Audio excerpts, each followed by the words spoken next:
Rebirth of dangerous mommy episode 18। मगर अहान का अभी भी कोई रिस्पॉन्स ना मिलता देख अश्विनी ऐसे ही अहान पर हाथ पैर गैर सो गई। नेक्स्ट मॉर्निंग जब अश्विनी की आंखें खुली तो उसने खुद को अपने रूम के फर्श पर गिरा हुआ पाया। एक ब्लैंकेट उसके ऊपर थी। ये देख अश्विनी को लगा शायद वो बेड से नीचे गिर गई होगी, मगर जब उसने ये देखा वो अपने रूम के फर्श पर गिरी थी, उसकी आंखें हैरानी से बड़ी बड़ी हो गईं। कल रात तो मैं अहान के रूम में सोई थी ना, तो फिर मैं अपने रूम के फर्श पर कैसे? अश्विनी खुद से सवाल कर ही रही थी, तभी उसे बहुत ही एम्बेरसमेंट फील होने लगा। इसका मतलब उस राक्षस की नींद कल रात टूट गई थी और वो मुझे मेरे रूम में फेंक चला गया। पर मुझे कुछ दर्द क्यों नहीं हुआ? अश्विनी खुद से बोली।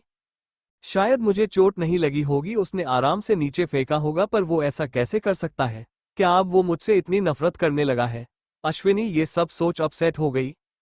उसने शावर लिया और कपड़े पहन बाहर आई ही थी, तभी उसका फोन रिंग हुआ। अश्विनी ने देखा रूही उसे कॉल कर रही थी। उसने उसका कॉल पिक कर लिया। गुड मॉर्निंग अश्विनी, पीछे से रूही की चहकती हुई आवाज आई। अश्विनी मन में कहे कि गुड मॉर्निंग। जब से वो राक्षस मुझसे नाराज हुआ है, दिमाग का दही हो गया है। अश्विनी खुद से बोल रही थी। अश्विनी को कोई जवाब ना देते देख रूही बोली, क्या तुम कल वाले स्कैंडल की वजह से अपसेट हो? अश्विनी बोली, नहीं, बस मूड ऑफ है। आई सी, पर क्या तुम आज प्रैक्टिस के लिए आ रही हो? रूही ने कहा। अश्विनी को समझ नहीं आ रहा था अब वो क्या जवाब दे। उसका तो मन ही नहीं कर रहा था वो प्रैक्टिस करने जाए। क्या अहान मुझे जाने देगा? अश्विनी खुद से बोली। तुमने जवाब नहीं दिया, रूही बोली। अश्विनी ने कहा, मैं अभी एक प्रॉब्लम में हूं, जब वो सॉल्व हो जाए मैं तब आ जाऊंगी।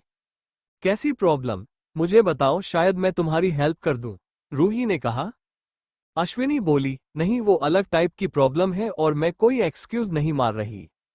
रूही ने कहा, आई नो तुम्हें सिंगिंग बहुत पसंद है, एक्सक्यूज ला तो सवाल ही नहीं बनता है, तो फिर क्या प्रॉब्लम है? अश्विनी एक्सप्लेन करते हुए बोली, यार रूही बात ऐसी है ना। बोलते हुए अश्विनी उससे सब कुछ बता देती है, जिसे जानकर रूही शॉक्ड होते हुए बोली, व्हाट? इतना सब कुछ हो गया और तुमने मुझे बताया नहीं? क्या तुम मुझे अपना दोस्त नहीं मानती? अश्विनी बोली, कैसी बातें कर रही हो? मैंने ऐसा कब कहा? मैं बस राइट टाइम का वेट कर रही थी, मगर देखो मेरे एक झूठ की वजह से सब बर्बाद हो गया। रूही अफसोस जताते हुए बोली, आई अंडरस्टैंड यार, आई थिंक तुम लोगों को आपस में मामला शॉर्ट आउट कर लेना चाहिए। यही तो नहीं हो रहा है, अगर होता तो मैं आज अपसेट नहीं होती। अश्विनी बोली। तभी रूही ने इधर उधर देखा और अश्विनी से बोलने लगी, तुम्हें आरव के बारे में कुछ बताना है। ये सुन अश्विनी की भौहें आपस में सिकुड़ गईं। उसके कान तो मानी सीक्रेट सुनने के लिए एंटेना की तरह खड़े हो गए थे। क्या उसका कोई राज है? अश्विनी ने पूछा। रूही ने कहा, मैं तुम्हें पहले ही सॉरी बोल रही हूं, इसलिए अब जो मैं बताने वाली हूं उसे सुनो। अश्विनी का दिल धक धक कर रहा था। ओके बताओ। ये तकरीबन 7 साल पहले की बात है, जब तुम्हें स्कॉलरशिप मिली और तुम लंदन चली गई थी। मुझे डायरेक्टर बनना था, तो उसकी स्टडी के लिए मेरे डैड ने मुझे यूएसए भेज दिया था। वहां के कॉलेज में मेरी आरव सिंघानिया से मुलाकात हुई, जो कि एक्टिंग सीख रहा था। ये सब रूही उसे बता रही थी और अश्विनी गौर से सब सुन रही थी। फिर आगे क्या हुआ? अश्विनी ने पूछा। रूही बोली, तब तुम 19 की थी और आरव 17 का था। हम दोनों काफी अच्छे दोस्त बन गए, बट आरव मुझे थोड़ा अजीब लगता था। वो एक्टिंग में मास्टर था, इजीली सब सीख जाता था, बट लगता था जैसे वो कोई और ही है। कोई और से तुम्हारा मतलब क्या है? क्या उसका कोई राज है? अश्विनी ने पूछा। मे भी हो सकता है, वैसे भी वो मुझे सिर्फ एक सेलिब्रिटी नहीं लगता, रूही ने कहा। अश्विनी गहरी सांस लेते हुए बोली, आगे की बातें बताओ। रूही ने कहा, फिर एक बार मस्ती मस्ती में मैंने उसे अपने पुराने क्लासमेट्स की पिक्स दिखाए। तभी उसने एक पिक देखी जिसमें मैं और तुम थी। मैंने उसे बताया तुम सिंगिंग भी करती हो। हालांकि इन सब बातों को 7 साल हो गए थे, तभी सडन कुछ दिन पहले आरव ने मुझे बताया कि वो तुम्हें सिंगिंग के लिए अपनी मूवी में सेलेक्ट करना चाहता है। क्या? अश्विनी शॉक्ड होते हुए बोली। हाँ, मैं भी शॉक्ड थी, आखिर उसे तुम अब तक याद कैसे हो? मैंने उससे पूछा कि तुम उसे अब तक कैसे याद हो? वो बोला, मेरी मेमोरी बहुत शार्प है, मैं आसानी से चेहरों को भूलता नहीं, बल्कि लोग उसे भूल जाते हैं, रूही ने कहा। अश्विनी बोली, इसीलिए ही वो उस रात पार्टी में ऐसे बात कर रहा था मानो वो मुझे पहले से ही जानता हो। रूही बोली, शायद उस पार्टी वाली मुलाकात के बाद से ही तुम उसकी आंखों में बस गई थी, और इसलिए ही वो एक के बाद एक सिंगर रिजेक्ट करता जा रहा था ताकि तुम्हारे साथ काम कर सके। अश्विनी गुस्से से बोली, अगर मुझे ये पता चला ना वो पापराजी आरव का ही था तो मैं उसे छोड़ूंगी नहीं। रूही बोली, रिलैक्स, वो ऐसा भला क्यों करेगा। जब से पता चला इन सब से तुम्हारी मेंटल हेल्थ पर क्या इम्पैक्ट पड़ा है वो खुद परेशान हो गया था। अगर परेशान हो गया था तो उसने वो आर्टिकल जो मैंने उसे लिखने को कहा पब्लिश क्यों नहीं किया। अश्विनी गुस्से से बोल रही थी। I think he loves you, अब अगर तुम उसे ब्रदर बनने को कहोगी बेचारे को हर्ट होगा ही ना, रूही ने कहा। बट अब मैं क्या करूं, अहान मुझसे बात नहीं कर रहा है, उसे तो हाई लेवल की मिसअंडरस्टैंडिंग हुई है। बाकी लोगों से मुझे फर्क नहीं पड़ता, मुझे अहान से बहुत फर्क पड़ता है। अश्विनी की आवाज से रूही को लग रहा था मानो वो कभी भी रो देगी। यार अब तो बस कम्युनिकेशन ही की है, रूही ने कहा। अश्विनी बोली, मुझे नहीं पता रूही, मुझसे अहान की नाराजगी बर्दाश्त नहीं होती। जब तक सब कुछ सॉल्व नहीं हो जाता मैं प्रैक्टिसिंग के लिए नहीं आऊंगी। बोलते हुए अश्विनी ने कॉल कट कर दिया। रूही ने फोन स्क्रीन की तरफ देखा और बोली, ये लड़की सच में एएसआर के प्यार में गिर गई है। रूही को पुरानी अश्विनी याद आ रही थी जो युवान के लिए ऐसे ही बिहेव करती थी, बट अब उसकी पॉजेसिवनेस और जुनून काफी बढ़ गया था। अश्विनी ने तभी नीचे गेट की रोशनी से बन रही शैडो को देखा। उसे लगा जैसे वहां कोई खड़ा है जो उनकी बातों को छुपकर सुन रहा था। ये कौन है, अश्विनी खुद से सवाल कर धीरे धीरे अपने कदम आगे बढ़ाने लगी। उसने जैसे ही दरवाजा ओपन किया उसे वहां कोई ना दिखा। अरे वो साया अभी तो यही था, फिर कहाँ गया, अश्विनी ने खुद से सवाल किया। अश्विनी की सोचने समझने की क्षमता अब खत्म हो गई थी।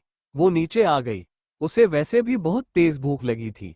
इस बार अहान वहां नहीं था। राजवीर बोला, चल क्या रहा है, कभी डाइनिंग टेबल पर अहान एब्सेंट होता है तो कभी तुम, क्या तुम लोगों का झगड़ा हुआ है। ये सुन अश्विनी का तो जैसे निवाले ने गले से उतरने से ही मना कर दिया था। वो जल्दी से बोली, ऐसा कुछ भी नहीं है, बस वो काम का काफी प्रेशर है इसलिए मूड ऑफ है। राजवीर ने आगे कुछ नहीं पूछा। देव और सूर्या भी आज काफी शांत थे। अश्विनी तभी एक सर्वेंट से बोली, जाओ जाकर उसका नाश्ता उसके रूम में रखाओ। ये सुन सर्वेंट अपना सिर हिला देता है। राजवीर हल्का सा मुस्कुरा दिया। भले ही इन दोनों का फाइट हुआ है मगर एक दूसरे की केयर करना अभी भी नहीं छोड़ा। यही तो प्यार है, राजवीर मन में बोला। अश्विनी नाश्ता करने के बाद बाहर अहान का वेट कर रही थी। बाय मम्मा, बाय मॉम, अश्विनी उन दोनों को कसकर हग करते हुए बोली। बाय बच्चों, अपना ख्याल रखना। आप भी माँ, सूर्या ने कहा। वो दोनों ही उस हग में अश्विनी के पेन को महसूस कर सकते थे। वो दोनों कार में बैठ गए। तभी वहां एक और कार आए। मैम अंदर बैठ जाइए, मैं आपको ऑफिस छोड़ देता हूँ, ड्राइवर ने कहा। अश्विनी बोली, अरे मगर अभी तक तुम्हारे बॉस नहीं आए हैं। वो तो कब के यहां से चले गए। ये सुन अश्विनी हैरानी से बोली, क्या। हाँ, अश्विनी ने कुछ नहीं कहा और वो अंदर बैठ गई। चीजें अब हद से ज्यादा बिगड़ चुकी थी। एक हफ्ता हो गया था और उन दोनों के बीच अब दूरी आ गई थी। बस अब बहुत हुआ, अगर वो सब कुछ क्लियर नहीं करना चाहता है तो मैं यहां से अकेले ही कहीं दूर चली जाऊंगी। अश्विनी गुस्से से अपना बैग पैक कर रही थी। आज वो ऑफिस नहीं गई थी। देव और सूर्या भी स्कूल गए हुए थे। अश्विनी वहां से जाने से पहले एक आखिरी बार अवंतिका से मिलने गई। उसे अवंतिका बुरी नहीं लगती थी। अश्विनी अवंतिका से बोली, आंटी मैं जा रही हूं यहां से, ये लेटर देव और सूर्या को दे देना। ये सुन अवंतिका हैरानी से बोली, अरे मगर बेटा क्यों। अश्विनी रोते हुए बोली, क्योंकि वो मुझे इग्नोर कर रहा है। मैंने उससे एक झूठ कहा था जिससे सब बर्बाद हो गया। गलती मेरी ही है और मुझे इसका पछतावा भी है। बस अब मैं और यहां नहीं रुकूंगी। मुझसे उसकी नाराजगी बर्दाश्त नहीं होगी। बोलते हुए अश्विनी वहां से जाने लगी। अवंतिका उसे रोकने की कोशिश कर रही थी। अरे बेटा मगर सुनो तो, अगर कोई मिसअंडरस्टैंडिंग हुई है तो उसे सॉल्व भी किया जा सकता है। नहीं, ये कोई ऐसी मिसअंडरस्टैंडिंग नहीं है जो सॉल्व हो जाए। आप प्लीज मुझे मत रोकिए। देव और सूर्या का ख्याल रखना, उन्हें एक माँ की कमी महसूस नहीं होने देना। बोलते हुए अश्विनी वहां से चली गई। जाते हुए उसने कार में बैठकर एक बार मैंशन को अच्छे से देखा।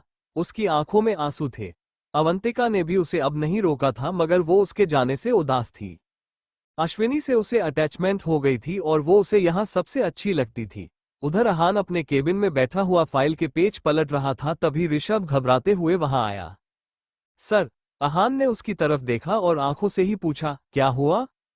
ऋषभ जल्दी से बोला, सर आपकी स्टेप मॉम का कॉल था। वो बोल रही थी अश्विनी घर छोड़कर चली गई है। ये सुन अहान की भौहें आपस में सिकुड़ गईं। उसे बाहर कैसे जाने दिया? अहान गुस्से से बोला। ऋषभ बोला, शायद वो ऑफिस जाने का बहाना कर गई होगी, बट अब वो मेंशन छोड़ वहां से चली गई। अहान को अब खुद पर ही गुस्सा आ रहा था। उसने अश्विनी को ज्यादा ही साइलेंट ट्रीटमेंट दे दिया था, मगर वो ये डिजर्व भी तो करती थी। आखिर उसने उससे झूठ कहा था। ढूंढो उसे, वो शहर से बाहर नहीं गई होगी, अहान ने ठंडी आवाज में कहा। ऋषभ जल्दी से वहां से चला गया। स्पेन में 1 हफ्ते तक ऐसे ही चलता रहा था। अवनी डाउट का बहाना कर अर्जुन के घर आ जाती थी। आज भी वो हमेशा की तरह अर्जुन के घर आ गई। आज कुछ स्पेशल था। उसने खाने में लड्डू बनाए थे। उसे लगा था अर्जुन इंडियन था तो उसे ये पसंद आना ही चाहिए था। आज उसने साड़ी पहनी थी जिसमें वो बहुत खूबसूरत लग रही थी। आज उसने ये फैसला कर ही लिया था कि वो कैसे भी करके अर्जुन को आज प्रपोज कर ही डालेगी। हे शंभू, आज मैं अपने फर्स्ट लव को प्रपोज करने जा रही हूँ। कहीं वो मुझे रिजेक्ट ना कर दे। अवनी मन में भगवान शंकर को याद करते हुए बोली। उसने 2-3 बार गहरी सांस ली और वो अर्जुन के घर के बाहर आकर खड़ी हो गई। उसने डोरबेल को बजाना चाहा बट उसने देखा आज डोर ओपन था। ये देख अवनी काफी सरप्राइज हुई क्योंकि अर्जुन हमेशा अपना डोर क्लोज रखता था। ये सर को क्या हुआ, आज इन्होंने डोर क्लोज नहीं किया? वो खुद से बोली। उसने फिर दरवाजा खोल दिया। वो अंदर आ गई। वो जैसे ही अंदर आई उसे हाई हील्स बाहर दिखी जो कि साफ ये बता रही थी वो किसी लड़की की थी। ये देख अवनी की भौहें आपस में सिकुड़ गईं। अर्जुन सर के घर कोई लड़की नहीं रहती तो फिर ये किसकी हाई हील्स हैं? कहीं वो उसकी गर्लफ्रेंड तो नहीं? अवनी ये सब सोच सेकंड फ्लोर पर जाती है और जैसे ही वो अर्जुन के रूम में एंटर करती है उसके हाथ से लड्डुओं का डिब्बा और बुक्स नीचे गिर गए। अंदर उसने अर्जुन को देखा जो शर्टलेस था और एक लड़की के गले में उसकी बाहें डाल खड़ी थी। वो लड़की अर्जुन को किस करने ही वाली थी मगर बाहर उस आवाज को सुन उसके हाथ बीच में ही रुक गए और वो गुस्से से अवनी की तरफ देखने लगी। How you came here, have you not any manners? वो लड़की गुस्से से बोली।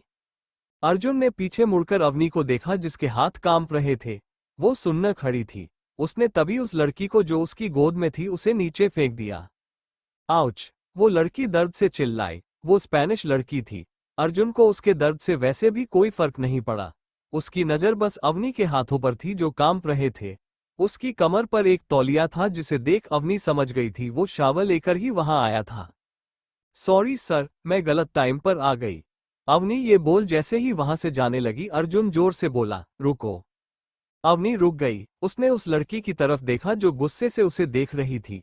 वो इस लड़की को जानती थी क्योंकि वो उसकी कॉलेज की ही लड़की थी। अवनी इस बार गुस्से से अर्जुन से बोली, आपको क्या काम है? अर्जुन उस लड़की से गुस्से से बोला, get off from my room. लड़की डर गई। वो जल्दी से खड़ी हुई और माफी मांगते हुए बोली, सो सॉरी सर। वो लड़की गुस्से से अवनी को घूरकर जल्दी से वहां से चली गई। अवनी भी अर्जुन को गुस्से से घूरकर वहां से जाने के लिए मुड़ी ही थी तभी अर्जुन ने उसका हाथ पकड़ लिया। मैंने उसे जाने को बोला है, तुम्हें नहीं, अर्जुन उसे घूरते हुए बोला। अवनी अपनी बड़ी बड़ी गहरी काली आंखों में आंसू लिए गुस्से से अर्जुन से बोली, छोड़िए मुझे, यहां अब मैं आऊंगी ही नहीं। क्यों? अर्जुन ने पूछा। वहीं दूसरी तरफ ऋषभ अहान से बोला, सर, शी इज मिसिंग। वो कार जिसमें बैठकर गई थी, अब उसमें कोई नहीं है। ये सुन अहान के एक्सप्रेशन सर्द हो गए और वो गुस्से से अपनी जगह से खड़ा हो गया। अवनी अपनी बड़ी बड़ी गहरी काली आंखों में आंसू लिए गुस्से से अर्जुन से बोली, छोड़िए मुझे, यहां अब मैं आऊंगी ही नहीं। क्यों? अर्जुन ने पूछा। वो अवनी की आंखों में जलन साफ साफ देख पा रहा था। अवनी गुस्से से बोली, आपने उसे भेज क्यों दिया? जाइए आप उसे किस करिए। बोलते हुए अवनी जैसे ही खुद को छुड़ाने लगी, अर्जुन ने उसकी कमर पकड़ अपनी तरफ खींच लिया, जिससे अवनी के दोनों हाथ अर्जुन की चेस्ट पर स्टेबल हो गए। अवनी खुद को छुड़ाने की कोशिश करने लगी, जिसे देख अर्जुन थोड़े एग्रेसिव वे में बोला, हिलो मत वरना मेरा टॉवल खुल जाएगा। ये सुन अवनी रुक गई और अर्जुन से बोली, तो मुझे छोड़िए और जाने दीजिए वरना मैं चिल्लाऊंगी और मेरे बॉडीगार्ड्स यहां आकर आपकी चटनी बना देंगे। ये सुन अर्जुन के होठों पर डेविल स्माइल आ गई। चिल्लाओगी तो तब न जब मैं तुम्हें चिल्लाने दूंगा। मतलब? अवनी ने डरते हुए पूछा। वो मदद के लिए जैसे ही चिल्लाई, अर्जुन ने अपने होठों से उसके होठों को शांत कर दिया, जिससे उसकी आवाज उसके गले में ही रह गई थी। अर्जुन को उसे किस करता हुआ देख अवनी शॉक्ड रह गई थी। उसकी आंखें बड़ी बड़ी हो गईं। उसे बिलीव नहीं हो रहा था कि जिस लड़के पर उसे क्रश था, वो उसे किस करना चाहती थी। मगर आज अर्जुन खुद अपनी मर्जी से उसे किस कर रहा था। मगर जैसे ही उसे ये ध्यान आया कि कैसे वो लड़के के गले में बाहें डालकर खड़ी थी, वो अर्जुन की चेस्ट पर हाथ रख उसे खुद से दूर पुश करने लगी। मगर अर्जुन की ताकत उससे कई गुना ज्यादा थी, इसलिए वो हिल भी नहीं पा रही थी। अर्जुन ने उसे अपनी बाहों में काफी मजबूती से जकड़े हुए था। उसके होठों पर भी उसकी पकड़ काफी टाइट हो गई थी। अर्जुन कुछ देर बाद उससे अलग हुआ और अवनी का रोता हुआ चेहरा देखने लगा। आपकी हिम्मत भी कैसे हुई मुझे किस करने की? अवनी गुस्से से बोली। अर्जुन उसे एक्सप्लेन करते हुए बोला, मैं बाथरूम से बाहर आया था मगर तभी मैंने देखा वो लड़की मुझसे आके चिपक गई है। अवनी ने गुस्से से कहा, हाँ तो आपने उसे अपने घर आने ही क्यों दिया? आप तो हमेशा दरवाजा बंद रखते हैं ना? अर्जुन बोला, नहीं, मेरा ड्राइवर यहाँ आया था तो वो ही डोर खुला छोड़ गया था। तब शायद वो अंदर आ गई होगी और मैं वैसे ही शॉवर लेकर बाहर निकला, वो मुझसे आकर चिपक गई। अवनी गुस्से से बोली, बहाना किसी और के सामने बनाना, मैं जा रही हूँ। अपने भैया से शिकायत करूंगी आपने मुझे किस किया है, मेरी फर्स्ट किस को चुरा लिया है। अर्जुन उसका हाथ पकड़ बोला, मैं तुम्हें सीसीटीवी फुटेज दिखा सकता हूँ। अवनी ये सुन बीच में ही रुक गई। अर्जुन ने अपना लैपटॉप ऑन किया। उसने बाहर की फुटेज को देखा जिसमें अर्जुन का ड्राइवर अंदर अपने हाथ में किचन के सामान लेकर आया था। फिर उसके जाने के कुछ देर बाद वो लड़की छिपते हुए वहां अंदर आ गई थी। उसके 1 मिनट बाद ही अवनी वहां आई थी। लो हो गया यकीन? अर्जुन उसे घूरते हुए बोला। अवनी बोली, बट उस लड़की को आपके घर का रास्ता कैसे पता? कहीं आपने ही तो उसे नहीं बुलाया? ये सुन अर्जुन उसे घूरने लगा। अवनी बिल्कुल एक पत्नी की तरह उस पर शक ला रही थी। अर्जुन सोचने लगा और पिछले 1 वीक की फुटेज देखने लगा। उसने नोटिस किया वो लड़की हर रात उसके घर के बाहर चक्कर लगा रही थी, अंदर जाने का रास्ता ढूंढ रही थी। ये देखकर अर्जुन बोला, I think she is stalker. Avni को अब उस लड़की पर गुस्सा आ रहा था। वो इन सब में ये भी भूखी चुकी थी कि अर्जुन ने उसे किस किया था। वॉट? मैंने सुना ही स्टॉकर आसानी से पीछा नहीं छोड़ते और वो काफी ऑब्सेसिव होते हैं। जैसे ही अवनी ने ये कहा अर्जुन के होठों पर एक अजीब सी स्माइल आ गई। Absolutely right. तभी अवनी उसकी तरफ देखती है तो अर्जुन अपने एक्सप्रेशंस नॉर्मल कर देता है। सर, हमें पुलिस कंप्लेन करनी चाहिए, अवनी ने कहा। अर्जुन बोला, रिलैक्स, उसकी सजा मैं उसे खुद दे दूंगा। ये सुन अवनी को डर लग रहा था। उसे नहीं पता था अर्जुन उस लड़की के साथ क्या करने वाला था। तभी उसे कुछ याद आया और वो गुस्से से अर्जुन से बोली, आपने मुझे किस किया? उस दिन तो बड़ा बोल रहे थे, तुम अपने डाउट क्लियर करने आए हो या इंटेंशन? ये सुन अर्जुन उसे ऊपर से नीचे तक घूरकर देखता है और पूछता है, वेल, आज कुछ खास है क्या जो तुमने ऐसे कपड़े पहने हुए हैं? अर्जुन को अपना सवाल इग्नोर करते देख अवनी बुरी तरह से चिढ़ गई थी। सर, आप बात को पलटने की कोशिश कर रहे हैं, अवनी ने कहा। तभी अर्जुन उसके करीब आने लगा जिससे अवनी पीछे हटने लगी। कहीं ये फिर से तो मुझे किस नहीं करने वाला, अवनी ने मन में सोचा और वो उसकी बवक तब तक वॉल से जा सटी थी। वो अर्जुन की आंखों में देख रही थी और अर्जुन ने उसकी आंखों में देखते हुए अपने हाथ वॉल से सटा दिए। अर्जुन धीमी आवाज में बोला, वो लड़की जब मुझे छू रही थी तुम कितनी पत्नी की तरह रिएक्ट कर रही थी? उसका सवाल सुन अवनी नजरें चुराने लगी। उसे नजरें चुराता हुआ देख अर्जुन थोड़ा जोर से बोला, मेरी आंखों में देखकर जवाब दो। अवनी अर्जुन की आंखों में देखती है और डरते हुए बोलती है, मां मुझे नहीं पता। अर्जुन बोला, मगर तुम्हारी आंखें मुझे सब बता रही हैं। बोलते हुए अर्जुन उसकी आंखों में देख रहा था। इस बार अवनी भी उसकी आंखों में देख रही थी।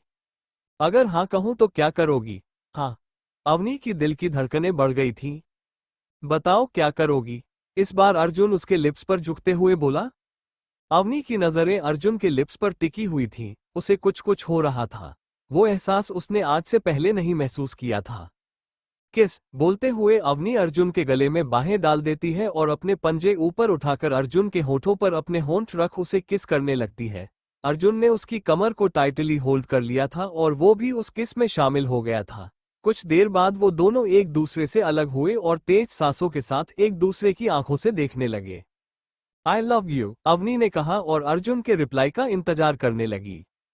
आई लव यू टू, अर्जुन उसके फोरहेड पर किस करते हुए बोला। अवनी के होठों पर मुस्कुराहट फैल गई थी। उसने कसरत अर्जुन को गले लगा लिया। अर्जुन ने भी उसे हग कर लिया था। थैंक यू शंभू जी, आपने मैं सुन ली, अवनी मन ही मन शिवशंकर को सुर्खियां करते हुए बोली। वहीं अर्जुन के होठों पर एक रहस्यमयी मुस्कुराहट थी जिसे उसने अवनी से छुपा रखी थी। मैं जिस काम के लिए आया था वो फाइनली पूरा हो गया, अर्जुन मन में बोला। इंडिया में ऋषभ आहान से बोला, सर, शी इज मिसिंग। वो कार जिसमें बैठकर हो गई थी अब उसमें कोई नहीं है, बस ड्राइवर की डेड बॉडी वहां पड़ी थी। ये सुन आहान के एक्सप्रेशन सर्द हो गए और वो गुस्से से अपनी जगह से खड़ा हो गया। मुंबई की रात के सन्नाटे में सिर्फ पुलिस सायरन्स और ट्रैफिक हॉर्न की आवाज सुनाई दे रही थी। मुंबई के ट्रैफिक में एक अजीब सी हलचल थी। पूरा शहर जैसे रुक सा गया था। पुलिस चेकपॉइंट्स पर हर गाड़ी रोककर तलाशी हो रही थी। अरे यार, ये पूरे शहर में पुलिस क्यों फैली हुई है? शायद कोई खतरनाक क्रिमिनल शहर आया है, उसी की जांच कर रहे हैं ये लोग। कुछ वीक पहले भी तो यहाँ लड़कियां किडनैप हो रही थी, कहीं वो सब फिर से तो नहीं हो रहा? पता नहीं यार, हो भी सकता है। ट्रैफिक में फंसे लोग बातें कर रहे थे। चलो। पुलिस एक एक गाड़ी चेक करने के बाद वहां से जाने का इशारा कर रही थी। आज शहर का हर कोना जैसे एक ही मिशन पर लगा हुआ था, अश्विनी को ढूंढने का। शहर के हर चेक पॉइंट पर पुलिस तलाशी ले रही थी और आहान के स्पेशल इंस्ट्रक्शंस के साथ उन्होंने एक भी गाड़ी को बिना चेक किए निकलने नहीं दिया। आहान अपने हाईटेक ऑफिस में स्क्रीन्स के सामने एक एक फुटेज को देखते हुए किसी क्लू की तलाश कर रहा था। उसका चेहरा ठंडा था, लेकिन आंखों में एक गुस्सा था जो सभी को खामोश रख रहा था। शहर की एक एक गाड़ी की तलाशी लेने के बाद भी वो अब तक मिली क्यों नहीं? आहान गुस्से से बोला। वहां आसपास खड़े पुलिस ऑफिसर्स डर गए। सर, हमने अपनी तरफ से पूरी कोशिश की मगर एक भी क्लू नहीं मिला, एक ऑफिसर ने कहा।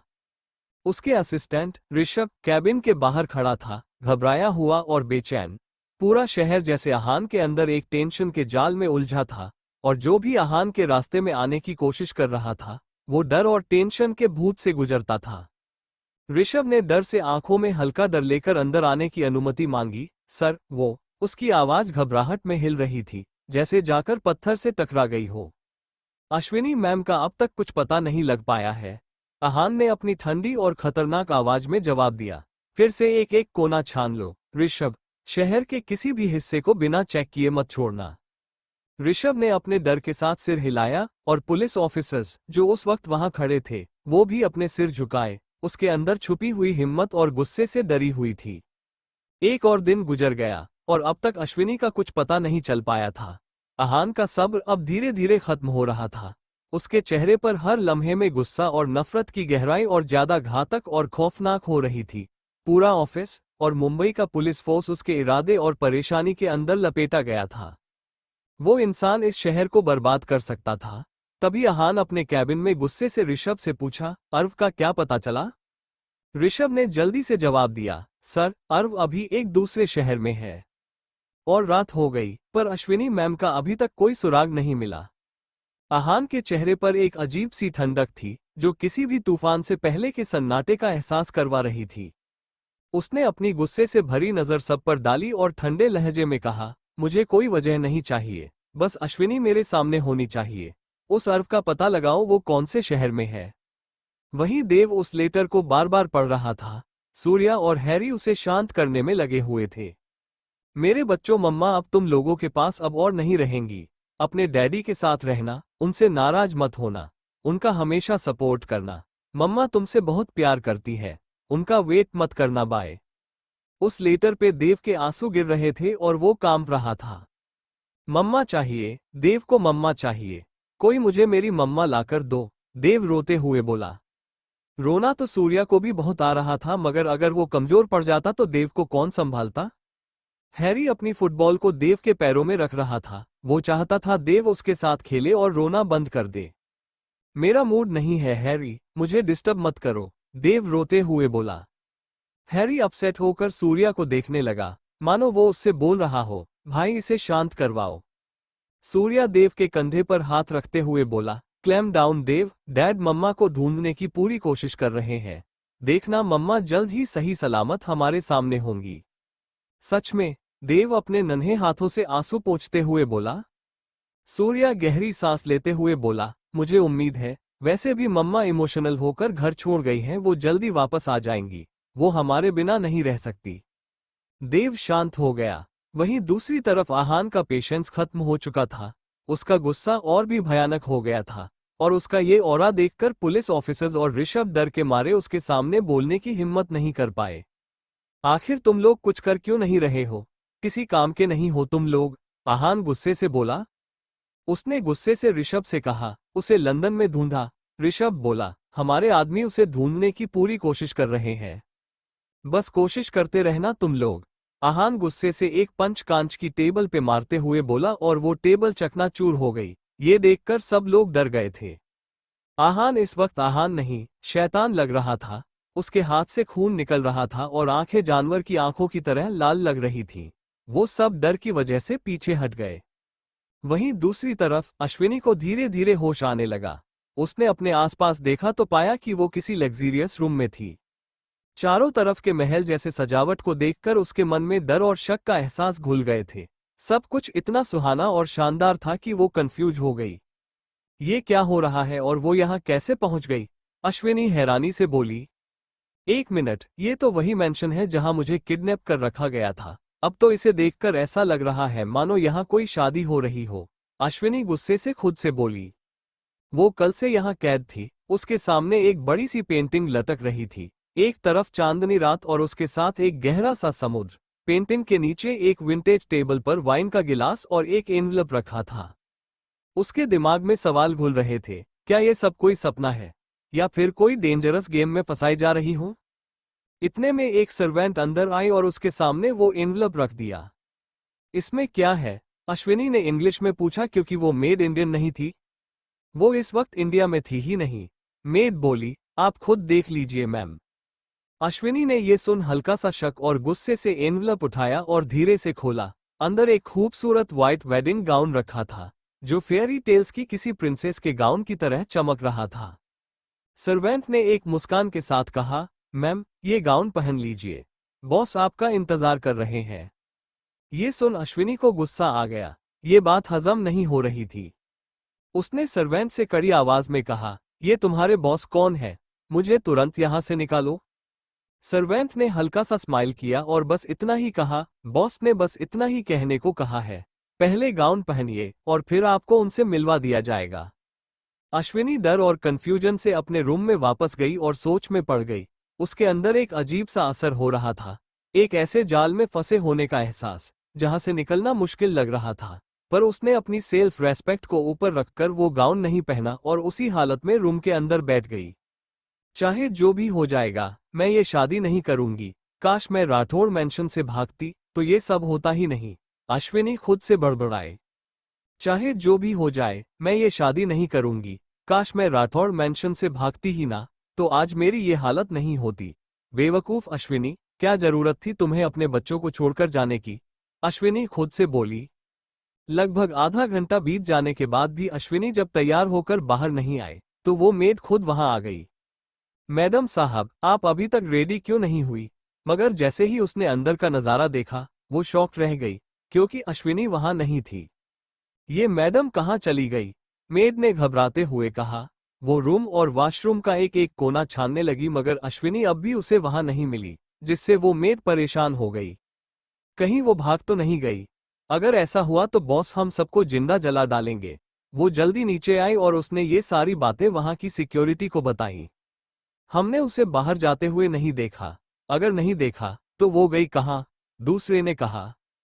चाहे जो भी हो, हमें जल्दी से उसे ढूंढना होगा इससे पहले कि बॉस को पता चले। हम खुद उस लड़की को ही ढूंढ लेते हैं। उसकी बात पे सब एग्री करते हुए अश्विनी को इधर उधर ढूंढने लग जाते हैं। वहीं दूसरी ओर इंडिया में देव ने तहलका मचा रखा था। राजवीर और शकुंतला उन्हें शांत करने की पूरी कोशिश कर रहे थे। देव को मम्मा चाहिए, वो अभी तक आए क्यों नहीं? देव रोते हुए बोला। राजवीर उसके सिर पर हाथ फेरते हुए बोला, अरे देवा, तुम्हारे पापा गए हैं न उसे ढूंढने, तो फिर क्यों रो रहे हो? पर उन्हें वो मिली नहीं। देव अपने आंसू पोंछते हुए बोला। सूर्या ने कहा, अगर डैड को एक भी क्लू मिल गया है, तो वो मॉम तक पहुंचने के बाकी के रास्ते भी अपने आप ढूंढ लेंगे। अवंतिका बोली, वो बिल्कुल सही कह रहा है। देव, तुम्हें 1-2 दिन और वेट करना चाहिए। वहीं शकुंतला ये देखकर मन ही मन खुश हो रही थी। काश वो लड़की ना ही मिले तो ही अच्छा है। शकुंतला शैतानी मुस्कान करते हुए बोली। लंदन में मेंशन की पूरी सिक्योरिटी टीम ने मेंशन का चप्पा चप्पा छान मारा, मगर अश्विनी उन लोगों को कहीं नहीं दिखाई दी। क्या मतलब है तुम्हारा? वो भाग गई, रे गुस्से से चिल्लाया। सिक्योरिटी गार्ड डरते हुए बोला, सर, हम उसे ढूंढने की पूरी कोशिश कर रहे हैं। सीसीटीवी कैमरा से देखा, वो बाहर नहीं गई है। मुझे इससे फर्क नहीं पड़ता, इसलिए सफाई देने की कोई जरूरत नहीं है। बस मुझे अश्विनी चाहिए। तुम लोगों के पास बस 2 घंटे हैं, मैं जल्दी यहां आने वाला हूं। ये सुन वो सिक्योरिटी गार्ड डरते हुए हाँ बोलता है। ध्यान रहे, शादी से पहले वो आहान तक नहीं जानी चाहिए, रे बोला। गार्ड ने कहा, हम अपनी पूरी कोशिश करेंगे। रे ने कॉल कट कर दिया। क्या कहा बॉस ने? यही कि हमारे पास बस 2 घंटे का समय है। इतना बहुत है, चलो एक बार और ढूंढते हैं। वो लोग फिर अश्विनी को फिर से ढूंढने लगे। वहीं अश्विनी बेड के अंदर थी। अब उसे काफी घुटन महसूस हो रही थी। वो जल्दी से हल्का सा बेड खोलती है ताकि वो देख सके कि कोई उसे देख तो नहीं रहा है, मगर उसके रूम में कोई नहीं था। ये मौका देखकर अश्विनी जल्दी से बेड खोलकर बाहर आ जाती है और लंबी सांस लेते हुए खुद से बोलती है, यहाँ तो बच गई, पर अब मुझे कैसे भी करके यहाँ से भागना होगा, वरना मेरी शादी उस अनजान आदमी से ही जाएगी। पता नहीं आहान भी मुझे बचाने आएगा या नहीं। ये सब सोचते हुए अश्विनी काफी परेशान हो गई थी। उसने रूम का डोर जैसे ही हल्का सा ओपन कर बाहर झांक कर देखा, सिक्योरिटी गार्ड उसी फ्लोर पर थे। ये देखकर अश्विनी की आंखें बड़ी बड़ी हो गईं। अरे यार, इसका मतलब अब वो लोग फिर से इस रूम की तलाशी लेने के लिए आएंगे। ये सब सोच अश्विनी वापस बेड में घुसने का सोचती है। नहीं, ये लोग शायद इस बार बेड की भी चेकिंग कर लेंगे। मुझे जल्दी से यहाँ से भागना होगा, सोचते हुए अश्विनी खिड़की की तरफ देखती है।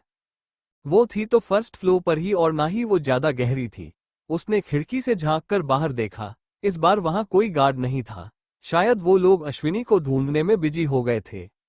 भाग ले अश्विनी, यही सही मौका है। वो उस खिड़की से जंप कर जाती है। वो छुपते हुए मेन डोर की तरफ आती है। गार्ड्स इस वक्त वहां नहीं थे। अश्विनी जल्दी से वहां से भाग गई। तभी ऊपर वाले कमरे से एक गार्ड ने उसे भागते हुए देख लिया। वो चिल्लाया, अरे, वो बाहर भाग रही है, उसे पकड़ो। उसकी बात सुन वो लोग जल्दी से नीचे आ गए। अरे, तुम दोनों कहाँ मर गए थे? तुम्हारी गलती की वजह से वो लड़की हमारे हाथ से निकल गई, उनका हेड गुस्से से बोला। वो दोनों डरते हुए बोले, हम तो उसे ढूंढने में आपकी मदद कर रहे थे। मदद कर रहे थे या अपनी मौत को बुलावा दे रहे थे? उनका हेड गुस्से से बोला। वो ज्यादा दूर नहीं गई होगी, जल्दी हमें उसे पकड़ना होगा। ये न्यूज़ बॉस तक नहीं पहुंचनी चाहिए। अभी भी हमारे पास 1.5 घंटा बचा हुआ है। अपने हेड की कमांड सुन वो लोग गाड़ी में बैठ गए और अश्विनी को ढूंढने चले गए। वो इस टैक्सी में बैठी थी, पहले इस टैक्सी को पकड़ो। ड्राइवर गाड़ी टैक्सी की तरफ घुमा देता है। अश्विनी ने मिरर से देखा और उसके चेहरे पे चिंता वाले एक्सप्रेशंस आ गए। अरे नहीं, इन्होंने मुझे भागते हुए देख लिया। ड्राइवर ने भी जब ये देखा कि कई गाड़ियां उसका पीछा कर रही हैं, वो डर गया। मैडम, ये गाड़ियां हमारा पीछा क्यों कर रही हैं? कहीं ये लोग आपके पीछे तो नहीं पड़े? उसका सवाल सुन अश्विनी बोली, हाँ, ये लोग हमारे पीछे पड़े हैं। अब जल्दी से टैक्सी तेज चलाओ, वरना ये हमें जान से मार भी सकते हैं। ये सुन टैक्सी ड्राइवर काफी ज्यादा डर गया था और वो टैक्सी जितना हो सका तेज चलाने लगा। रास्ते के हर मोड़ पर अश्विनी अपने दुश्मन को पीछे छोड़ने की सोच रही थी, पर गार्ड्स भी काफी ट्रेन्ड और चालाक थे।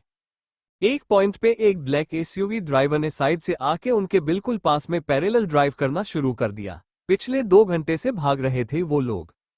ड्राइवर डरते हुए कहता है, ये तो कुछ ज्यादा सीरियस लगते हैं। मैडम, अब क्या करना है? तभी वो आदमी टैक्सी ड्राइवर की गाड़ी को अपनी गाड़ी से हिट करने की कोशिश करता है, जिससे वो टैक्सी ड्राइवर काफी डर गया था। उसने तुरंत टैक्सी घुमा दी। अश्विनी ने एक शार्प टर्न लेने का आइडिया दिया और बोली, एक शार्प लेफ्ट लो और हाईवे की तरफ निकल जाओ, मैं देखती हूँ क्या होता है। Okay madam. ड्राइवर ने बिना टाइम वेस्ट किए शार्प लेफ्ट टर्न लिया और एक नई रोड पर गाड़ी भगा दी। पीछे काफी सारी गाड़ियां गिरते पड़ते उनका पीछा कर रही थी, लेकिन कुछ ही वक्त में वो लोग थोड़ा और पास आ गए। अश्विनी ने एक पॉइंट पर ड्राइवर से कहा, क्या तुम टैक्सी को दूसरे रास्ते में डाल सकते हो? ड्राइवर ने, एक नैरो लेन पर चला सकते हो? टैक्सी ड्राइवर ने टैक्सी दूसरे रास्ते पर घुमा दी और गाड़ी एक छोटी सी छुपने वाली गली में घुस गई। पीछे से गार्ड्स कंफ्यूजन में अलग अलग गलियों में बिखर के ढूंढने लगे। ड्राइवर के पसीने छूट रहे थे। लेकिन ये रिलीफ सिर्फ कुछ सेकंड्स का था, क्योंकि वो लोग वापस से ट्रैक पर आ गए। ड्राइवर ने टेंशन में अश्विनी से कहा, मैडम बस और थोड़ा दूर चल सकता हूँ, अगर आप छोड़ना चाहती हैं तो आप यहीं उतर जाएं। अश्विनी को समझ नहीं आया क्या करे, पर एक डर के साथ टैक्सी छोड़ दी और सीधा भागने लगी। वो बीच सड़क पर दौड़ते हुए कुछ दूसरे रास्तों पर भागने की सोच ही रही थी कि वो किसी और कार से टकरा गई। अश्विनी ने घबरा के अपनी आंखें बंद कर ली थी। टक्कर की वजह से वो नीचे भी गिर गई थी। वो तो शुक्र था ड्राइवर ने ब्रेक मार दिए थे, वरना अश्विनी उस गाड़ी के टायर के नीचे आकर मर जाती। तभी उस कार से एक लड़का बाहर निकला और शॉक्ड होते हुए बोला, अश्विनी तुम यहाँ लंदन में क्या कर रही हो? अश्विनी ने वो जानी पहचानी आवाज सुन अपनी आंखें खोल दी। जैसे ही उसने सामने आरव को देखा, शॉक हो गई। आरव तुम यहाँ क्या कर रहे हो? अश्विनी ने सरप्राइजिंग वे में कहा। आरव बोला, एक शूटिंग के सिलसिले में लंदन आया था, मगर तुम यहाँ और इस हालत में? इसका मतलब मैं लंदन में हूँ? फिर तो ये सब रे ने किया होगा। अश्विनी गुस्से से मन में बोली। अश्विनी खड़ी हुई और उसने बिना कुछ सोचे समझे कहा, आरव मुझे अभी तुम्हारी हेल्प चाहिए, मुझे वापस वहां नहीं जाना है। कहाँ, कुछ हुआ है क्या? मुझे बताओ, आरव ने पूछा। अश्विनी बोली, हाँ, मेरा दुश्मन मुझसे शादी करने के लिए मेरे पीछे पड़ा हुआ है। ये सुन आरव को हंसी आ गई। अरे वाह, दुश्मन कब से शादी करने लगे? वो तो बस खून के प्यासे होते हैं। हाँ, पर कुछ साइको भी होते हैं। आरव सीरियस होकर बोला, वो जो भी है, हम उसके खिलाफ लीगल एक्शन लेंगे, पर उससे पहले तुम जल्दी से कार में बैठ जाओ। आरव ने उसे कार में बैठने को कहा और अश्विनी थैंक्स बोल जल्दी से कार के अंदर बैठ गई। लेकिन जैसे ही आरव ने कार चलाना शुरू किया, अश्विनी के मन में अजीब सा शक आया। उनका मिलना कोइंसिडेंस तो नहीं हो सकता, अश्विनी मन में बोली। वो बार बार आगे पीछे मुड़ते हुए देख रही थी, जिसे देख आरव बोला, जस्ट रिलैक्स, वो लोग हमें हर्ट नहीं कर पाएंगे। अश्विनी मन में, और ये इतना कॉन्फिडेंट क्यों है, कहीं ये लोग इसे भी ना मार दें। अश्विनी ने तभी देखा आरव उसे किस डायरेक्शन में ले जा रहा था। ये उसे कुछ समझ नहीं आ रहा था। आरव तुम मुझे कहाँ ले जा रहे हो? अश्विनी ने हैरानी और सस्पेंस के साथ पूछा। उसने देखा आरव किसी को मैसेज भी कर रहा था, मगर फिर उसने अपना फोन साइड रख दिया। यहां से थोड़ी दूर मेरा बंगला है, मैं बस वहीं जा रहा हूं। आरव का जवाब सुन अश्विनी असमंजस में पड़ गई। तभी उसने देखा ये तो वही रास्ता था जो रे के मेंशन जाता था। ऐसा कैसे पॉसिबल है? कहीं ये रे तो नहीं? अश्विनी मन में सोच रही थी, मगर उसे कुछ भी समझ नहीं आ रहा था। क्या सोच रही हो? आरव ने पूछा। अश्विनी बोली, कुछ भी तो नहीं। फिर मुझसे इतना डर क्यों रही हो? आरव की आवाज थोड़ी अलग और थोड़ी ठंडी थी। तभी अचानक आगे पीछे से रे के आदमियों ने सैकड़ों गाड़ियों में आकर आरव की गाड़ी को घेर लिया। आरव ब्रेक! अश्विनी जोर से चिल्लाए। आरव ने ब्रेक मार दिया और आगे पीछे देखा। उसके चेहरे के एक्सप्रेशंस बता रहे थे वो उन लोगों को देख कितना डर गया था। अश्विनी पैनिक होते हुए बोली, ओह नो, ये लोग फिर से आ गए। तभी रे के आदमियों ने गन पॉइंट कर दी, जिसे देख आरव और अश्विनी दोनों ने अपने हाथ खड़े कर दिए थे। तुमने बताया नहीं उनके हाथ में गन्स भी है। मुझे गन से बहुत डर लगता है अश्विनी, आरव डरते हुए बोला। ऐसी सिचुएशन में डरना लाजमी था। अश्विनी नहीं चाह रही थी उसकी वजह से वो लोग किसी मासूम को हट कर दें। मैंने बोला था ये लोग लोकल गुंडे नहीं है, अश्विनी ने कहा। अब हमें क्या करना होगा? कुछ करो अश्विनी, मैं मरना नहीं चाहता, आरव घबराया हुआ था। तभी रे के एक आदमी ने दरवाजा खोल दिया और गुस्से से आरव की कॉलर पकड़ उसे बाहर निकाल दिया। उसने आरव के सिर पे गन पॉइंट कर दी। Hands up! वो आदमी धमकी भरे लहजे में बोला, जिसे सुन आरव डर के मारे अपने हाथ ऊपर कर देता है। आरव! अश्विनी जोर से चिल्लाई। हे उसे छोड़ो! आरव अपनी जान की भीख मांगते हुए बोला, मुझे छोड़ दो प्लीज अश्विनी, इन्हें समझाओ। अश्विनी गुस्से से कार से बाहर निकलते हुए बोली, अगर तुमने उसके साथ कुछ किया तो अच्छा नहीं होगा। ये सुन उनका हेड शैतानी हंसी हंसते हुए बोला, इसे जिंदा देखना चाहती हो तो तुम्हें हमारे साथ चलना होगा और बॉस का एक एक ऑर्डर फॉलो करना होगा। ये सुन अश्विनी गुस्से से अपने हाथ की मुठियां आपस में कस लेती है और फिर आरव के डरे हुए चेहरे की तरफ देखती है। ठीक है, मैं चलूंगी। जैसे ही अश्विनी ने ये कहा, उस आदमी के होठों पर इविल स्माइल आ गई। मगर मेरी एक शर्त है, अश्विनी बोली। ये सुन सब एक दूसरे की तरफ देखने लगे। कैसी शर्त? यही कि बाद में तुम लोग इसे यहां से जाने दोगे? अश्विनी ने कहा। वो लोग उसकी शर्त मान गए। मुझे नहीं लगता अश्विनी ये लोग मुझे जिंदा छोड़ेंगे। आरव ने जैसे ही ये कहा उनका हेड गुस्से से उसे कार में धक्का देते हुए बोला, चुपचाप कार में बैठ, ज्यादा बोला न तो यहीं ठोक दूंगा। आरव डर गया था। अश्विनी को दूसरी कार में बैठा दिया गया और कार थोड़ी देर में मेंशन आ गई। अश्विनी उसी रूम में आ गई थी जहां वो कुछ घंटे पहले थी। उसने ना चाहते हुए भी वेडिंग गाउन पहना और उसकी आंखों में आंसू आ गए। पहले मैं शादी युवान से करना चाहती थी मगर उसने धोखा दिया, मेरा सपना टूट गया। फिर मैं जब आहान के प्यार में गिरी और उससे शादी करने के सपने देखने लगी तो हमारे बीच उस मिसअंडरस्टैंडिंग ने सब बर्बाद कर दिया और अब डेस्टिनी किसी अनजान इंसान से मेरी शादी करवा रही है। मुझसे अब और हैंडल नहीं हो रहा, मैं खुद को मार लूंगी। अश्विनी रो रही थी तभी वो मेड अंदर आ गई। उसने अश्विनी को ऊपर से नीचे तक वेडिंग गाउन में देखा और वो उसकी तारीफ करते हुए बोली, आप बहुत सुंदर लग रही हैं मैम। अश्विनी उसकी तारीफ पर बिल्कुल भी नहीं मुस्कुराती है। लड़कियों को अक्सर उनकी शादी में कॉम्प्लीमेंट्स मिले तो वो खुश होती है मगर ये शादी उसकी मर्जी के खिलाफ हो रही थी तो वो कैसे मुस्कुरा सकती थी। आखिर डेस्टिनी चाहती क्या है? अगर उसे मेरी शादी आहान से नहीं करवानी थी तो हमें मिलाया ही क्यों? मेरी लाइफ सच में डार्क हो गई है।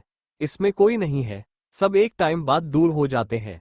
ऐसे में मैं जिंदा क्या करूंगी? अश्विनी खुद से सोच रही थी। मैम, बाहर बॉस की गाड़ी आपका वेट कर रही है, मेड बोली। ये सुन अश्विनी ने गुस्से भरे लहजे में कहा, रे यहाँ आ गया? नहीं मैम, बॉस यहाँ नहीं है। अश्विनी ये सुन गुस्से में खुद से बोली, आज मैं इस रे का खेल खत्म कर दूंगी। पर तभी उसे याद आया आरव रे की कैद में था इसलिए वो कोई एक्शन भी तो नहीं ले सकती थी। वो अपना वेडिंग गाउन संभालते हुए बाहर आ गई और कार में जाकर बैठ गई। कार स्टार्ट हुई और वहां से निकल गई। ये देख एक आदमी ने किसी को कॉल किया, बॉस वो यहां से निकल चुकी है। ये सुन उस रे के होठों पर इविल स्माइल आ गई। कुछ देर बाद अश्विनी की कार मैरिज बाय रोड आकर रुकी। वो अपना गाउन ऊपर उठाते हुए सीढ़ियों से अंदर की तरफ जाने लगी। जैसे जैसे उसने कदम बढ़ाए, डर के कारण उसके दिल की धड़कनें भी बढ़ती जा रही थीं। उसकी आंखें उस शानदार तरीके से डेकोरेट किए हुए मैरिज बायरोन को देखकर हैरानी और गुस्से से भरी हुई थीं।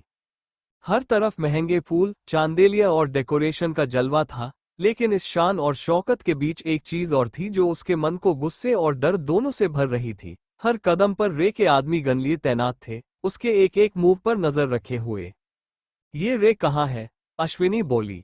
एक गार्ड उसके पास आया और ठंडे लेकिन सख्त शब्दों में कहा, आप यहाँ थोड़ी देर वेट करें मैडम, सर बस थोड़ी ही देर में आते होंगे। अश्विनी ने अपने हाथों को कसके बांधा, उसका मन किया कि अभी के अभी रे को ढूंढकर उसका गला घोंट दे। वो ये कैसे सोच सकता है कि मैं उसके साथ शादी करूंगी? अश्विनी ने अपने आप को कंट्रोल करने की कोशिश की, लेकिन वो दीवारों से चिपके गार्ड्स को देख के उसके सब्र का बांध टूट रहा था। तभी बाहर से गाड़ियों के जोर से ब्रेक लगाने की आवाज सुनाई दी।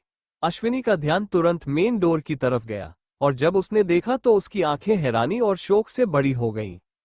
सामने सेंटर में ग्रूम की ड्रेस पहने आरव खड़ा था और उसके दोनों तरफ उसके बॉडीगार्ड्स थे। उसका चेहरा वो साइको वाली स्माइल के साथ चमक रहा था, जैसे कोई अपने जीते हुए शिकार को देख रहा हो। आरव तुम रे हो? अश्विनी गुस्से और हैरानी के मिक्स्ड जुल्फ एक्सप्रेशंस के साथ बोली। आरव उसके करीब आया और अपनी ट्विस्टेड स्माइल के साथ बोला, तो फाइनली तुम मेरी दुल्हन बनने जा रही हो। तुम्हें क्या लगा था अश्विनी, तुम मुझसे भाग पाओगी रे की पकड़ से? तुम रे कैसे हो सकते हो? अश्विनी हैरानी से बोली। आरव हंसते हुए बोला, क्यों नहीं हो सकता, सदमा लगा जानकर? आरव की आवाज गहरी थी, वो रे बनते समय अपनी आवाज को गहरा कर लेता था। अश्विनी उसकी आंखों में एक अजीब सा पागलपन और जुनून देख रही थी। उसने कुछ बोलने की कोशिश की, लेकिन आरव ने उसका हाथ थामा और अपने चेहरे को उसके करीब करते हुए बोला, तुम्हें नहीं पता अश्विनी, मैं तुम्हें पाने के लिए कुछ भी कर सकता हूँ। तुम मेरी जिंदगी का वो सपना हो जो मैं अब जीतने वाला हूँ। छोड़ो मुझे साइको कहीं के। अश्विनी ने अपना हाथ छुड़ाने की कोशिश की, लेकिन आरव ने उसका हाथ और कस के पकड़ लिया।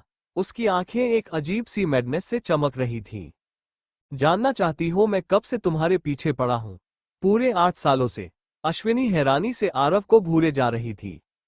तुम्हें मैंने ढूंढा और तुम मिली भी, मगर तब मुझे ये नहीं पता था तुम मेरे दुश्मन उस एएसआर का बीज अपने पेट में पाल रही हो, वरना मैं तो कब का उन्हें मार डालता। बीच में तुम गायब हो गई थी।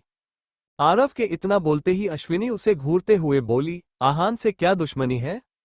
आरव विल स्माइल करते हुए बोला, उससे और अलग है रिश्ता मेरा, शायद अब तक वो भी जान गया होगा। अश्विनी को कुछ भी समझ नहीं आया। उसका मन अब आरव को जान से मारने का कर रहा था। तो वो डेटिंग रूमर्स और पिक तुमने ही वायरल की थी? अश्विनी गुस्से से बोली। आरव साइको हंसी हंसते हुए बोला, क्यों बेबी, मजा नहीं आया क्या? या तुम्हारे आहान ने तुम्हें छोड़ दिया था? अच्छा लगा जब तुम रो रही थी? अश्विनी गुस्से से बोली, तुमने जानबूझकर हमारे बीच मिसअंडरस्टैंडिंग पैदा की। आरव साइको हंसी हंसते हुए बोला, तुम मेरी हो, सिर्फ मेरी, और अगर तुम्हें ये समझने में वक्त लग रहा है तो मुझे फर्क नहीं पड़ता, क्योंकि वक्त अब मेरे पास तुम्हारे साथ बिताने के लिए ही है। तुम्हें मेरे से दूर जाने का सपना भी नहीं देखना चाहिए था अश्विनी, और आहान के क्लोज जाकर वैसे भी तुमने बहुत बड़ी गलती की है। अश्विनी ने अपनी पूरी ताकत से हाथ छुड़ाया और गुस्से से बोली, मैं कभी तुम्हारे साथ ये शादी नहीं करूंगी। तुम क्या समझते हो कि तुम्हारे ऐसे ऑब्सेस्ड होने से मैं तुम्हारी हो जाऊंगी? आरव अश्विनी के करीब आते हुए बोला, तुम जितना भागने की कोशिश करोगी उतना ही मैं तुम्हें अपने पास खींचता रहूंगा। तुम मेरी परछाई हो और परछाई इंसान से दूर नहीं भाग सकती। तुम मेरी जिंदगी में एक एडिक्शन की तरह हो अश्विनी, और मैं तुम्हें किसी और के साथ सोच भी नहीं सकता। अश्विनी ने एक कदम पीछे लिया, लेकिन आरव ने उसके आसपास अपने गार्ड्स को इस तरह से खड़ा किया था कि उसका निकलना मुश्किल था।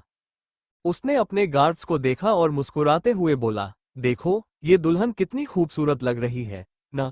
और तुम लोग घबराओ मत, आज से ये मुझे और मेरी दुनिया को बिलोंग करती है। आरव ने अपने बॉडीगार्ड्स को इशारा किया और बोला, इंश्योर करो कि कोई भी बाहर से अंदर नहीं आ सकता। आज की शाम सिर्फ मेरे और अश्विनी के लिए है, और कोई भी इसे बिगाड़ नहीं सकता।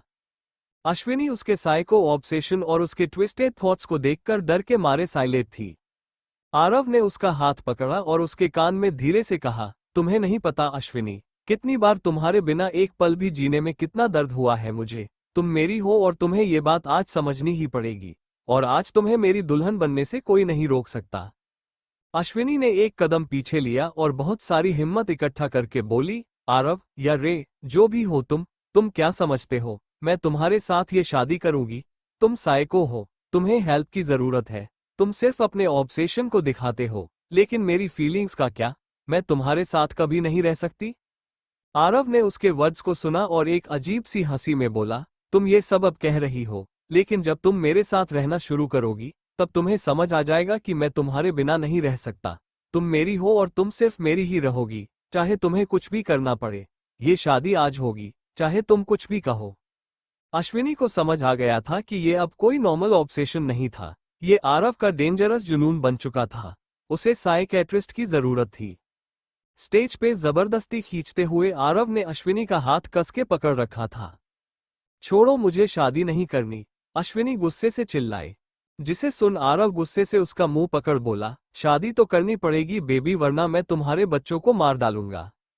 ये सुन अश्विनी गुस्से से उसे घूरने लगी। पुजारी के हाथ में होली बुक थी और वो लाइंस पढ़ रहा था, लेकिन अश्विनी जितना पीछे हटने की कोशिश करती, आरव उतना ही उसके करीब आता जा रहा था। तुम जितना भी कोशिश कर लो, ये शादी तो होकर रहेगी, आरव गुस्से से बोला।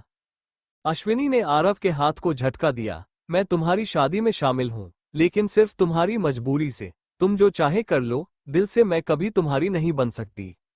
आरव ने और भी कस के उसका हाथ थाम लिया, एक ट्विस्टेड स्माइल के साथ बोला, तुम अब बस मेरी हो, और आज के बाद तुम्हारा हर एक सपना, हर एक फैसला मेरे हाथों में होगा। अश्विनी ने जिद में कहा, तुम साइको हो आरव, तुम्हें लगता है कि तुम मुझे कंट्रोल कर सकते हो, लेकिन तुम्हें मेरी नफरत के अलावा कुछ नहीं मिलेगा। तभी प्रिस्ट ने आरव को साइन दिया और आरव ने उसने अश्विनी के हाथ में अंगूठी पहनाने की कोशिश की। अश्विनी ने अपना हाथ पीछे कर लिया, लेकिन आरव ने जबरदस्ती अंगूठी उसके उंगली में पहना दी। अब अश्विनी की बारी थी रिंग एक्सचेंज की, लेकिन उसने अंगूठी उठाने से भी मना कर दिया। मैं ये रिंग नहीं पहनूंगी, खुद पहन लो, अश्विनी गुस्से से बोली। चुपचाप पहनाओ, आरव गुस्से से चिल्लाया। तभी बाहर से फायरिंग की जोर जोर से आवाज सुनाई दी। वो आवाजें सुन वहां मौजूद सबकी सांसें थम गई थी। अश्विनी के चेहरे पर एक अजीब सी तसल्ली और मुस्कान आ गई, जैसे कि उसका इंतजार खत्म हो गया हो। वो आ गया, अश्विनी ने धीरे से कहा, जैसे कि उसके सारे डर एक ही पल में गायब हो गए थे। आरव ने गुस्से में आंखें सिकोड़ी और बोला, इम्पॉसिबल, उसके सारे रास्ते बंद कर दिए थे मैंने। एएसआर नहीं आ सकता यहाँ। ये तुम्हारी गलतफहमी है, उसे अंडरएस्टिमेट करना मतलब मौत को चैलेंज करना है। अश्विनी एटीट्यूड के साथ बोली।